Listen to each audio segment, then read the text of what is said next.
ఈరోజు మనం చేసుకోబోయే రెసిపీ ఎగ్ కర్రీ. దీనికోసం మనం ఒక ప్యాన్ తీసుకొని అందులో ఉప్పు, కారం, పసుపు, ఆయిల్ వేసి బాయిల్డ్ ఎగ్స్ వేసుకొని ఫ్రై చేసి పక్కన పెట్టుకోవాలి. ఇప్పుడు అదే ప్యాన్లో ఇంకొంచెం ఆయిల్ వేసుకొని మసాలా దినుసులన్నీ వేసి ఫ్రై అయ్యాక 1 కప్పు ఆనియన్స్ వేసుకొని గోల్డెన్ కలర్ వచ్చే వరకు ఫ్రై చేసుకోవాలి. తర్వాత 1 స్పూన్ అల్లం వెల్లుల్లి పేస్ట్ వేసి పచ్చివాసన పోయేంత వరకు వేయించాలి.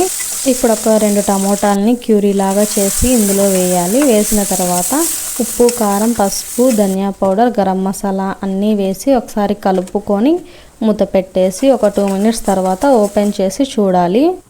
ఓపెన్ చేసి చూసిన తర్వాత ఇలా ఆయిల్ బయటకు వస్తున్నప్పుడు తగినన్ని వాటర్ వేసి కలుపుకొని మళ్ళీ మూత పెట్టి ఒక 4-5 మినిట్స్ తర్వాత ఓపెన్ చేసి చూడాలి.